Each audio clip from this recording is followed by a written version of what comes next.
Well, basically, we'll get the introductions out of the way.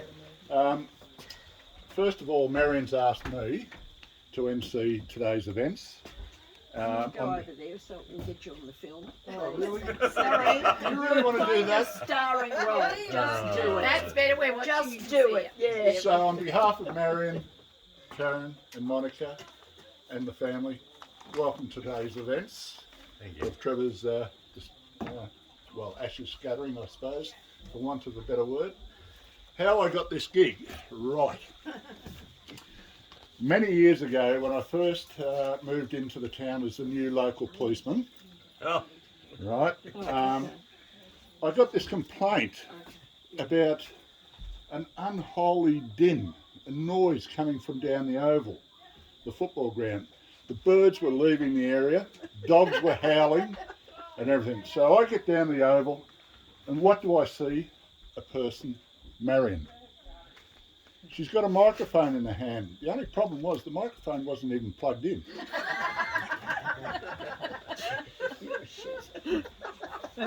You are a shit. For years after that, I called her Mega Mouth. And she knows this. Sorry, I'm wandering out of camera shot. I apologise. And at any rate, so I had a bit of a conversation about Marion and the level of her volume. And as I was leaving, she questioned my parentage and as to the fact that I actually had a father. And I sent you to the guy in the graffiti-covered car. Yeah, I the know. police car. but you used the B word, didn't you? I don't remember that. And at this stage, the guest of honour, the person we're dealing with today, came over and apologised on his wife's behalf. So a couple of days later, I made a point of coming around to this place here to have a word with Marion and Trevor. And I had in my possession a letter of deportation back to New Zealand for Trevor, signed by the Prime Minister, which I concocted. And that earned me a cup of coffee here.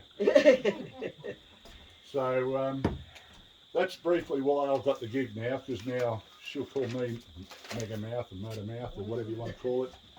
So what I'll do now is call on Claire and Hayden. You've got something for us to do today.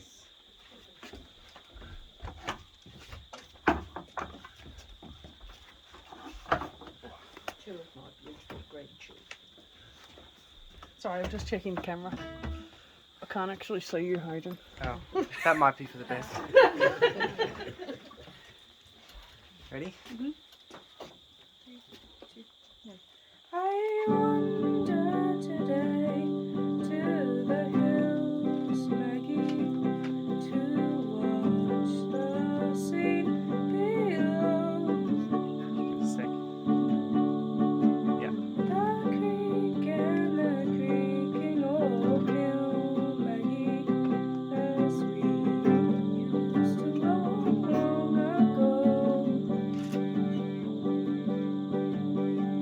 The green grove is gone from the hills, Maggie, where once the daisies sprung. The creaking old mill is still, Maggie, since you and I were young. Say that I am feeble with age, Maggie. My steps are much slower than then. Sick. Yeah. My face is a well-written page, Maggie, and time all alone was the pen. Hang on. Now. They say we have outlived our time, Maggie, as dated as songs that we've sung. But to me, oh, as fair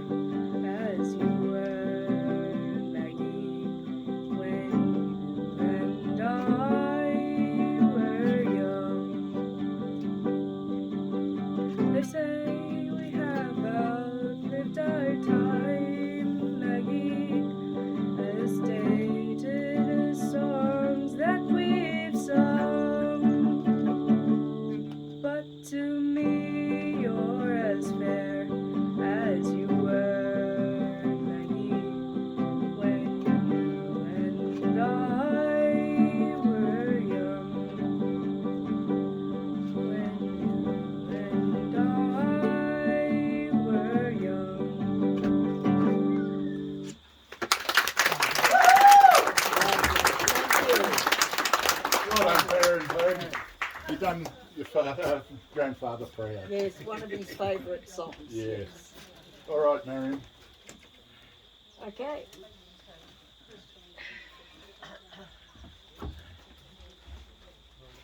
Okay, well, probably most of you have heard the story about how we came to be living here, but for those that haven't, I'll just run through it briefly. We lived in New Zealand for 3 years, and during that time, after 2 years, we came over here for a holiday. And my aunt and uncle and my cousins lived just down the road here. So we were staying with my parents in Melbourne. We'd bought an old Bond car with a, just flop your ears, Gary, with a canary on it. Trevor scraped the canary off, made it safe. He fixed the brakes and the indicators, so, you know. Anyway, we drove that around for 3 weeks. We paid $140 for it, and we came down here to visit my aunt and uncle. We came down the road here, and it was June, July, so it was winter time. It was green. There was no house here. There was no building on this land. And we're driving down the road here, and Trevor stopped and he said, "Look at that block. Isn't it beautiful?" And I'm thinking, my God, we live in New Zealand. It's God's own country with scenery. And he's raving about a block of land here, you know. So, all right, we went down. We visited my aunt and uncle, stayed a night or two. Then, when we were heading back to Melbourne, he stops again. Looks at this block. What a beautiful block. God, we go back to New Zealand. Anyone that wore ears was told about this beautiful block of land, right? So, okay, we lived over there for another year. We came back here. And my plan was I was coming back to family. My family, mum and dad, were in Melbourne. So we bought a place in Seville, just outside Melbourne. And we'd come up here weekends, odd weekends to visit and so on. Anyway, every time we came past, Trevor would rave about this block. So, okay. Then the girls and I came up one week because it was school holidays. We had some time, so we came up. While we were here, Trevor he quit his job, right? That's a long story, and I won't put you through that. But anyway, he quit his job. So, yeah, he rang up and he said, "Is there room for one more?" So he comes down on the train. We pick him up. My uncle, late uncle, said to Trevor, "Why don't you go and see the farmer, Ron Chenery, down here? He might have a block that you can buy like we did." Oh, I said, what a bloody good idea. No job and 2 mortgages. What a great idea that is. So, anyway, my uncle, again, "I'll go and see Ron Chenery. He may just have a block that you can buy." Oh, so Trevor said to me, "You coming?" I said, "No, we can't afford it. No job, no income, and 2 mortgages? We can't do it." So off he trots. He comes back and he said to me, "Ron's only got 2 blocks." And he said, "One's in Cape Clear, 10 acres, with a power pylon in the middle of it." I said, "No, forget it. Not buying a power pylon, right?" So, okay, fine. He said, "Oh, there's just one other. Come for a drive." I said, "Why? We can't afford it. We've got no money. We can't afford it." All right, so to humour him, we got in the car. And I don't know how he didn't get lost, but he drove me around. And the next thing, he comes and he stops, and it's here. Well, the question wasn't yes or no. The question was how, right? He'd raved about this block for 2 years, right? So anyway, we went down and we saw Ron Chenery, who unfortunately has also passed away. We went and saw him and explained our situation, and he was saying, "Oh, I really don't want to sell it to you." And I said, "Why? What's wrong with us?" He said, "Oh no," he said, "I've already sold it 3 times. He said, "And each time the couple have divorced." He said, "And I've had to foreclose on them." And I said, "Well, there's only one thing I'm superstitious of, and that's that things come in 3s. I said, "We're the 4th. I said, "We'll be fine," right? So anyway, we managed to scrape together $70 We gave Ron $70 as a deposit on the land, and we had 10 years vendor's terms to pay it off. So, which we did, and during that time as well, Trevor built the house. We camped in the house, the shell, for 3 years with no electricity and no internal walls and doors. Some of you may remember that. But, yeah, so the girls, I'm sure, have got some bits to fill in for that. But that's how come we came to be living here. It was perfect for us when we were young, when the kids were growing up. We've had sheep. We did the full self-sufficiency horror, trying to grow vegetables and like I said, 3 years with no electricity. So, yeah. But anyway, the girls will fill you in on what happened after we moved here. So, thank you. Thank you, Mary. Righto, girls, your turn.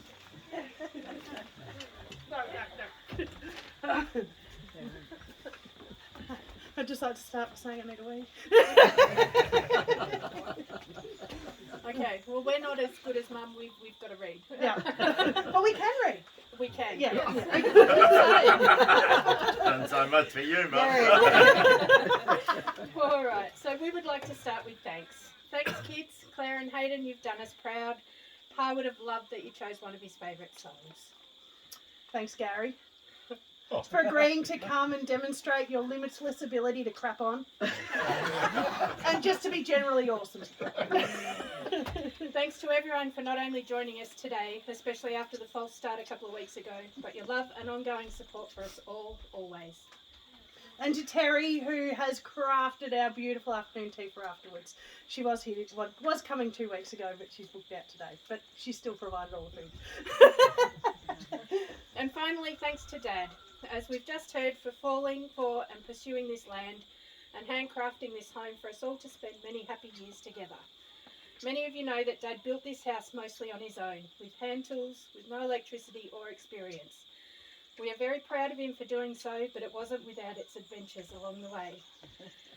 Mum reminded us that for a long time we had a thunderbox, a long dock toilet, built in a 3-sided corrugated iron frame. It was soon figured out that the frame had to be tied down, or the first job you had to do was stand the walls up before the main event. One night, I remember, now just think I was very young, so imagine me young and cute, okay? So, very young, little, cute, very cute. I needed to go to the toilet, so headed out, of course it was dark, and I had to go alone. I went out with my torch, going to the toilet, pointing everywhere except where I was going. And all of a sudden, in the torchlight, I pick up 2 very large eyes looking at me through the darkness. And of course I screamed and yelled and cried and yeah. So Dad rushed out to find out what the hell's going on. And of course he laughed when his torch found a very confused looking owl wondering what all the ruckus was about. We all looked at the owl that night. We followed it around the yard, but I'm since wondering maybe that was my Hogwarts invitation. Missed it. Raina shared a story of helping Dad put the ceiling on the veranda, standing on homemade plank scaffolds on the floor joists. It added a certain degree of difficulty without having the floor down first. Teenage Raina hated heights and would climb down as soon as each sheet was done. One misstep from Dad, though, and his homemade scaffold collapsed. Raina was close enough to gracefully step into the open lounge room door to safety. However, Dad, loyal captain, went down with the ship and crash landed. Luckily, the floor joist caught him by the ribs. Raina's natural reaction was to chuckle, leaving Dad gasping unhappy mutters. We often wonder what Dad would have said or done had he been able to catch his breath. I know what he would have said. Didn't stop Dad getting on planks though. He loved recruiting unsuspecting, height-weary victims to assist in all sorts of elevated jobs. Usually consisting of a very flexible Oregon plank suspended between 2 vintage ladders. Dad would wait until said unsuspecting victim was around the centre of the flexing plank with limited handholds, and he would bounce, jump, and cack himself laughing. The louder the screams, the louder he laughed. Dad used the planks for his painting work as well. So he would strap planks and ladders to the roof racks of his old Ford XA work wagon. Once, I had a fire drum outside and was happily feeding wood into it for much of the afternoon. Mum called me in for tea. After tea, I asked if I could go back out to the fire. When the answer was yes, I raced out to the drum. In my haste, didn't see the plank tied to the roof of the car and clotheslined myself right between the eyes. I was running fast enough to lay myself flat on my back. Don't run anymore. It's dangerous. The same XA wagon was the manual option for lessons in driving. 3 on the tree and bunny hops everywhere. Both of us, with Dad in the passenger seat, stalled this car in spectacular fashion. I stalled it coming in the front gate. It was a lot narrower back then. I had stopped to turn gingerly into the driveway. I was used to driving a Honda Civic, and the XA was a lot wider. I stopped to turn gingerly into the driveway and trying to impress Dad with my newly learnt hill start. In reflection, perhaps the car was in third, not first, and with the handbrake being under the dash, the coordination was really off, and every time I tried to move it forward, it would stall. Dad, ever the patient man, quietly, not a word of advice spoken, hopped out of the car and wandered down, made himself a cup of tea, sat in his seat at the end of the table that overlooks the driveway and drank his whole cup of tea watching while I sorted it out for myself. The same seat allowed him to oversee the comings and goings of the front yard. When Mum was learning to tow a caravan, she returned from a trip away and decided to practice reversing the van into the parking spot. Just stopped by the gate. She parked the van and was chuffed with her skills of reversing. She went inside to Dad and looked out, and the little tree out by the caravan was near enough to sideways near the van. She says to Dad, "Gee, you have had some wind. That little tree's blown over." Dad responded with, "Didn't help that you backed over it 3 times." Speaking of trees, one year we had a family Christmas here. Mum said she'd like a big, real tree. We have a big No, room. I said a real tree. Oh, I didn't necessarily okay. say Sorry. Well, that's been lost in translation. Yeah, all right. All right, so we'd like a real tree. We have a big room, we could get a big tree. Off Mum goes to work, leaving us to find the perfect tree. Dad's truck was the vessel in which we brought the tree home. After finding the exact tree we wanted and cutting it 4 feet off the ground where the branches started, Dad dragged it onto the back of the truck and drove it home, with the top of the tree dragging all the way. When Mum arrives home at the end of the day, there's a 6-foot Christmas tree outside beside the door. Impressed, she walked inside and is immediately greeted by the bottom 2/3 of the tree taking over the middle of the lounge. The 6-foot bit was the bit that was too tall for the roof. We decorated the Christmas tree with all the decorations we had and it still looked bare. So Mum ended up covering it with pot mitts and anything that could pass as Christmassy. Mum suggested he attach the other half to the top of the roof on the outside to look like it had gone through. Dad wasn't keen. The tree took up a lot of the lounge room and Dad had staked out a couch that was completely hidden by the tree for him to nap on after Christmas dinner. The time comes and Dad hops up, rubbing his full belly and heads around the tree in anticipation for his after-dinner nap, only to be greeted by the sight of his brother-in-law Les, sprawled out sleeping on the desired couch. Dad was shattered, but in Les's defence, he had just come off night shift and probably earned a nap. One thing I always remember is Dad getting phone calls all hours of the day and night from friends and neighbours needing assistance of some heavy machinery. When we were kids, Dad bought a Fordson tractor, not the major, that had caught fire, and he rebuilt it. Everything that could burn was gone, wires to tyres. Although he never said it, you could tell he loved that thing. He'd have a big grin on his face, his fluffy felt hat and his red checkered swan dry on, black smoke pouring out the exhaust and the crackle of the diesel tractor motoring at full speed. Let's not forget the old red dolphin torch if it was dark. One memorable instance was the neighbour Ollie, who was dragging mud from his dam to make mud bricks, and his tractor slipped in. By the time we got there, all that could be seen was the exhaust out of the top of the water. So Ollie swam in and attached the chain to his tractor, and Dad pulled with his, and it came out like a monster emerging from the deep. But I don't think Ollie ever lived that down. At one stage, Dad decided the paddock needed to be ploughed to smooth out the humps and hollows. So Brian and Dad tried a few different types of ploughs for this one, a few different types of plough that Dad sourced. And this one variant, Brian was on the plough to weigh it down while being pulled by the tractor.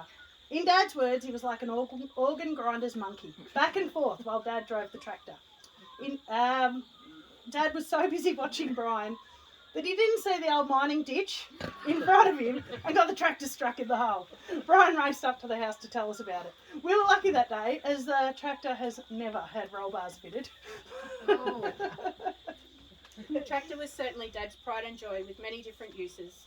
Growing up, we always had sheep in our paddocks, and as with sheep, a couple of times a year they had to be rounded up for shearing or drenching or the like.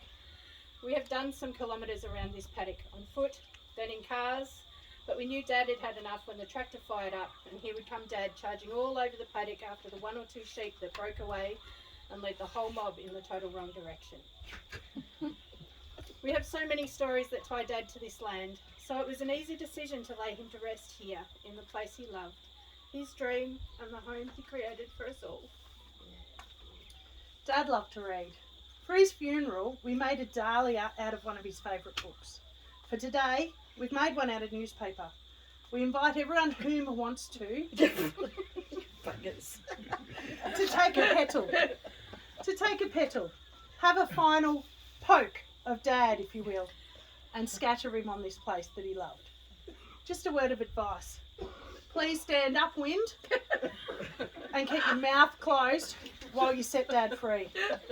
Please join us for afternoon tea and a port to toast Dad after.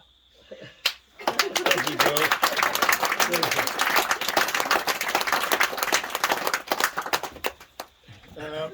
As the proceedings go, people will be able to share their story with Trevor if they want to.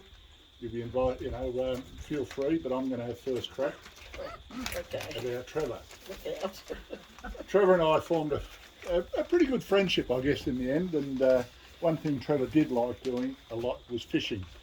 And Trevor and myself would pack up my four-wheel drive and we'd head off to the high country in East Gippsland and do a spot of fishing. Trevor had more luck at it than what I did, but we shared a lot of time together. We sat around the campfire. We necked the one bottle of port that was sort of situated between the two deck chairs. No glasses, straight down the gut, no problem. Only way to Yeah, drink. and I wasn't a big port drinker, but I really enjoyed it. And anyway, so I sort of had a few conversations with Trevor at that time about his Kiwi nature, his New Zealand, and informed him what Australian sheep were about, wool and meat, not what they like in New Zealand. He couldn't believe it at first. And I think that's part of the reason he fell in love with this block here, because you could just see the sheep sitting on this patio, watching the sheep roam past. Yeah, but I shattered that desire with the fact that they're wool and meat. Not for the Kiwi purpose, and our sheep were, he said, weren't as pretty as New Zealand ones. But one thing I learned about Trevor was, and a lot of Kiwis, is they can turn their hand to anything. And he was one of these guys that if something needed fixing, something needed building, something needed doing, he was a perfect guy for it. In fact, I asked him a couple of times to fix a few things for me, which he did. He was great, and as evidenced by the structure that we're sitting around in now. What a terrific effort for a man to build this. There's not too many people that I know that could actually build it by themselves. It's great, and so on. But at any rate, other than that, yeah, that's about me done. Is there anybody else who wishes to say something? you know, about his collecting of useful items that he ran out of uses for, and that the family are now suffering trying to get rid of. And I haven't heard Trevor laugh. too good to go to the tip. I haven't ever heard Trevor laugh so much when I came out here and I sort of collected a bit of wood. And thought happened to VT Club Sport. And we out fucking roaring around the paddock and he's like trying to take care. Next minute I jumped the Club Sport over the mine shaft over there, smashed out all the fog lights. I'm like, oh no, what have I done here? Yeah, so that was probably one of the funniest, and he kept bringing that up to me all the time. Funniest moment. But he's always been the best. He's been the best father-in-law I've had. I haven't talked about you yet. Always great advice from him. Yeah. We'll get our chance at Marion one day. She's going to outlive all of us. Oh, yeah, I'm going to come and haunt you all. Is there anyone else that wants to say anything or anything like that? No, that's all right. There's Can no I obligation. just say, with building the house, Trevor built it by hand, as we've said, with no power tools at all, no generator ever, right? When it came to putting in the windows and the doors, first of all the framework, right? My uncle who lived down the road, he was working, and on his way home from work, he would drive along the road and come back to see if Trevor needed a hand to stand up any framing or anything like that. So he would come in and help Trevor with holding up framing, right? Hello Charlie. When the doors and windows went in, my two brothers from Melbourne, Ron and Vanna, my cousins were here, we had a bit of a working bee. And then again when the roof went on. So we had a big working bee then. And Andrew and Lisa, and there were lots of them here, all helping Trevor. But aside from that, everything else he did on his own. Yeah. Yeah. Very clever. Very clever man. Yes. All right, okay, we'll move on then. We had a lot of good times with him in the caravan club too. Oh yeah. Yeah. Yeah, I can imagine, He because was I had my- a lot of good times with him up in the hills. I He was my darling. Yes. Oh, it's a good thing I'm not jealous, Tom. Oh, the number of girlfriends he had in the caravan club. tell you. Marion probably said you should keep him. The only trouble is I had another one. Yeah, a bit of a problem. All right, Claire and Hayden, thank you guys.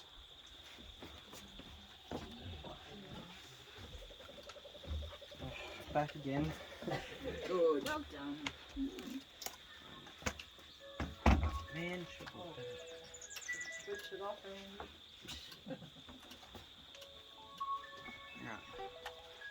sorry. all good. You ready? Switch it off and Sunday mornings were your favorite. I used to meet you down on Woods Creek Road. You did your hair up like you were famous, even though it's only church where we were going. Now Sunday mornings are just sleeping. It's like I've buried my faith with you. I'm screaming at a God I don't know if I believe in, 'cause I don't know what else I can do. I'm still holding on to everything that's dead and gone. I don't wanna say goodbye, 'cause this one means forever.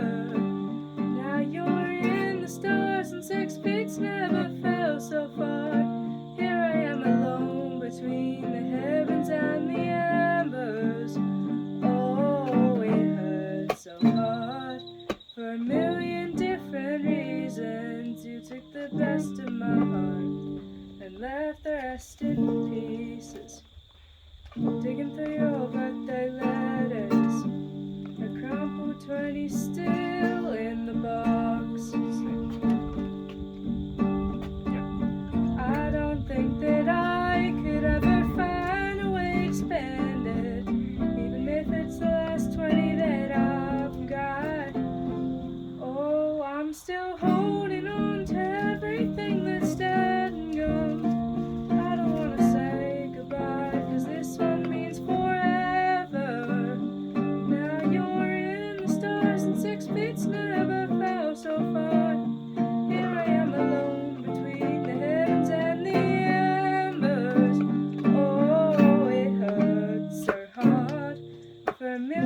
different reasons. You took the best of my heart and left the rest in pieces.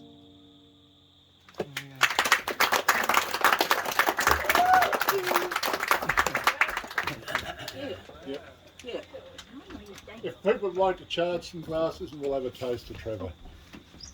All right. Oh, good girls. Oh, well done. Yeah. That's port. Would anyone prefer bubbles wine? So that's a fortified wine, or we've got the port, the tawny port. No worries. That's the tawny.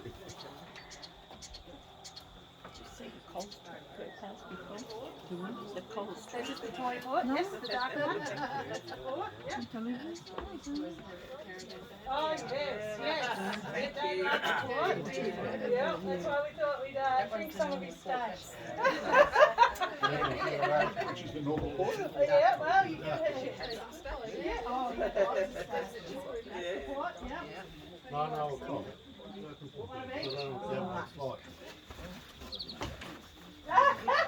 It's a good thing she went first. Oh, we still have more, right? Oh, we're all right. We're good. Oh, we're laughing. Everyone in the one in each? Yeah. One each. One in each. What are you doing with that? What? I don't know. Right? I don't know. No. Just straight down. Yeah, we won't even touch the sides. Go for it. I'm not driving any. Oh, that's true. I'm driving. You're a policeman. Yeah, right, true. I don't think you get drunk with that. Don't want to get back on that. One pot screaming. Worry, I'll be Right, everyone got a glass? No. No? Anyone want some bubbles? Prefer bubbles? Sorry. Yeah, well, you can have both. No, I'm right. I'll enjoy the full. Whoa. That's a good glass. Sue. No, I'm Yeah, I'm we're all going got to the having my anyone else? 41. Okay. Thank you. That'll do. Thank you. Anyone else? No? James? No. No? Anyone this way? Bubbles? Oh, So good to put it Did you get a port as well, or no, I didn't. did you want one? No, I prefer bubbles. Sweet. Righto. that off, fella.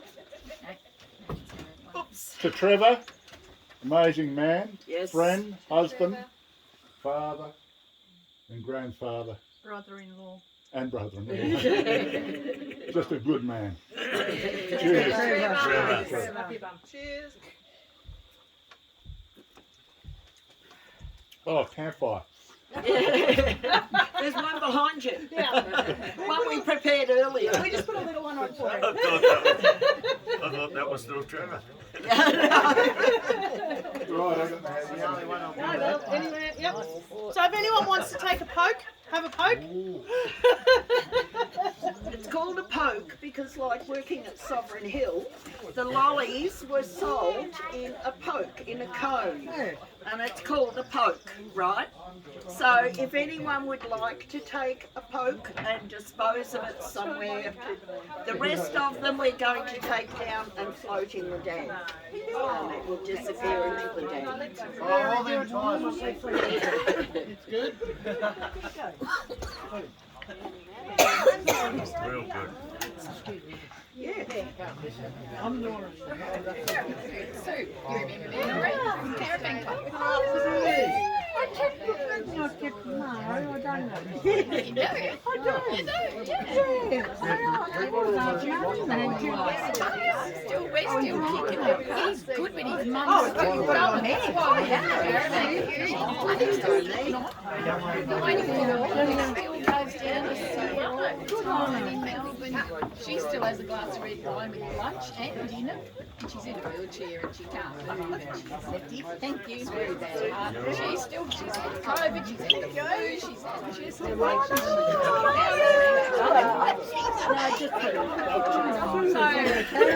And Reinhardt, remember that project we went to in Hamilton for the weekend and it was the flood? And there was only the four of us? Yeah, that was a good weekend. It was a good weekend. Oh, look,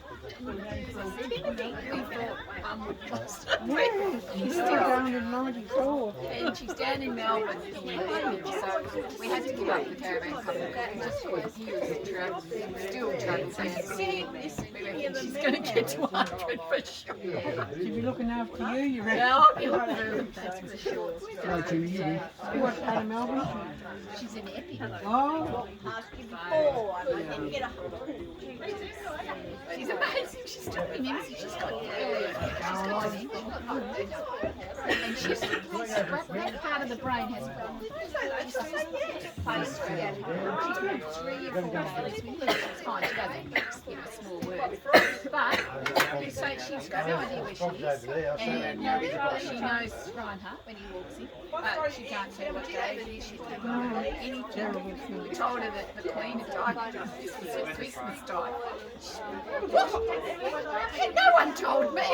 Come on, then, we're going to take some notes. What, you want big one? Great grandchildren now, and King? Alright. she's still going. It's in the genes, I said to him. So, oh, it's lovely to see you. yeah, no, I thought you probably didn't, but didn't you? I kept looking at you before, but I thought, no. Right. Bill wouldn't remember you either. Yes, Remember he Sue and does. Ryan? Yes, he does. No. He does remember. When we went to Hamilton and there was only Jan and Stephen, Yep.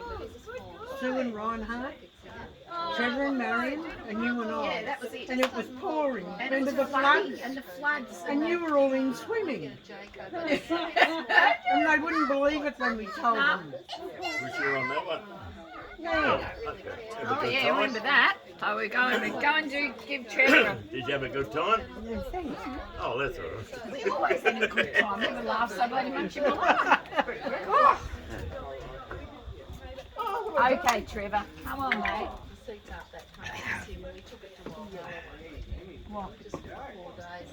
It's only for Trevor the latest message, right?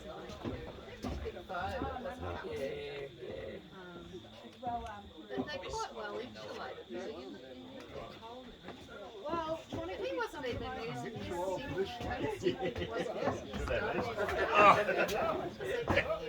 Come on, Trevor. That was a picture. You should have thought about us. I gotta put a ramp in there. Anywhere you like. But anywhere you like. That's nice. I remember Trevor's big bushy eyebrows. Yes, yes. I remember. That's good stuff. Yeah, do. You spent many hours. Yeah, no, that's a great place for you to live. You've always got company. Yeah. Person about drums. Outside your bedroom window going, wake up. Oh, mowing first thing in the morning. Yep. Yes. 1 week, you're all of it. Yes, that's the one. That's the one. You did a great job. We wanted it right. We didn't want it all soupy. I was so glad you told the Christmas tree story because I tell people that story all the time. Well, it's funny because I think it was the morning of the funeral. You said about it. And I thought, I haven't included that story, so it had to come to this. Yeah, I was very, very pleased. Yeah, I'd forgotten about it, so you reminded me. Oh, so that's good. yeah. Then never get Bridget, because Bridget always gets a real treat. Yes. Yeah. Yeah. Well, it was out too. Yeah. Like from the fireplace out to the middle of the room. Like it was huge. Yeah.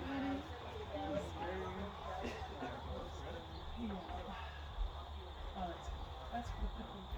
I'm looking at this. Okay, thank you. Thank you. You nearly, look, I'm armed. Yeah, I was ready.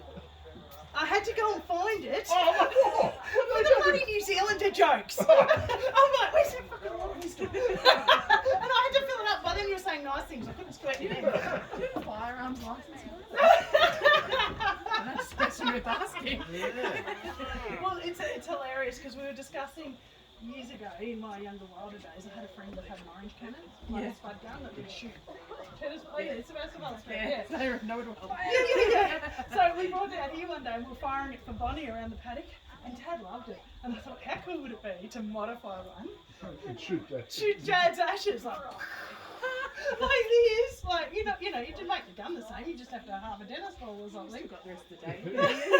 But I thought afterwards, because it was going to be Easter and we're camping out here, I thought afterwards they're going to hit the piss and it's going to turn nasty. It's going to be dangerous. And I thought, you're not legal. And I don't know how many houses we have. So we But did. the other thing too is, your mum was asked me, Yeah. you got any ideas about how we're going to do it Yep. if it's windy and and she had this standing fan. Yep. Standing fan. Yep. I said, just crank that light up and just. Yep. Well, we're reading on the internet and it's like, you might want to wear gloves because it's not really appropriate if you're like. We're filling up the little pokes. The first thing I did was, oh yeah, I'm sorry, Dad. We know someone who said it was their ashes they didn't want to. Yeah. And that was. Yeah, because it was not good weather. Yeah, no, thanks, Kate. Go do it. Yeah. Seriously, there's plenty, Yeah, no plenty worries. of comfort person You want to there. come with me? I'll come. Yeah, Frank. The less intelligent and less attractive. Until you get down there. You got it. The only thing she's less is height. Every other way, she's so much more.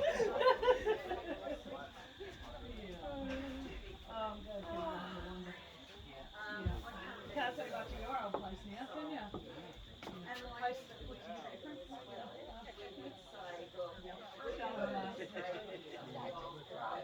That'll be, We stayed here over Easter and I'm like, I want to keep it as a holiday house. Like, I said to Peter, when your mum was saying about it wasn't a question of yes, no, it was how, I was nearly going to go, Pete, how? How do you do this? I thought, no, this is not an option. I usually ask anyone who walks in the door, how about we go halves? Yeah. I still want my foot in the door. I know, that's good. I reckon we could come up with $70 for doing it.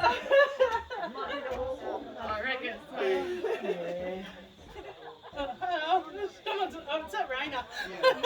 He's gone all the way yonder.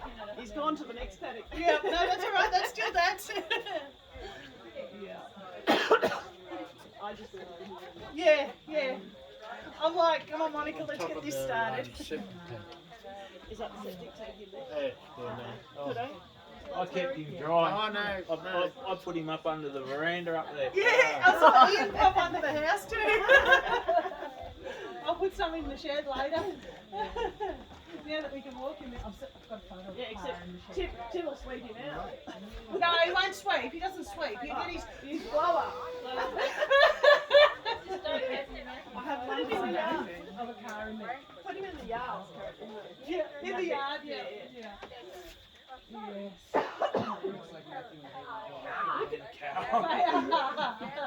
well, yeah. Look at Bolt, he looks totally confused. He does, doesn't he? What is going on? I'll just wait here. My heart. Because we like 6 times today. Oh yeah. Well, and he ran like miles.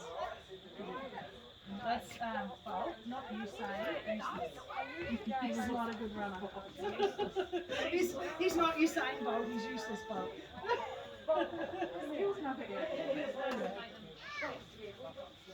Oh, he's alright, When he goes to sleep, he's a cranky thing though. Like, if you disturb him when he's sleeping, he bit Tim on the bum one day.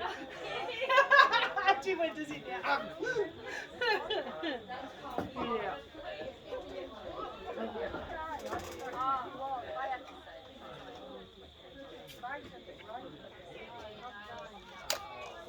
Mum said it was for the kids. I'm a kid, aren't I? Yes, you are. Yeah, your mother's daughter. Just not so little.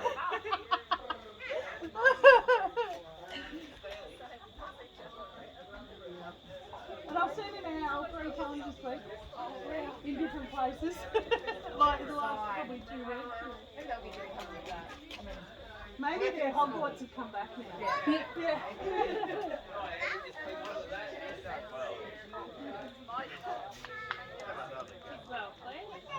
Yes.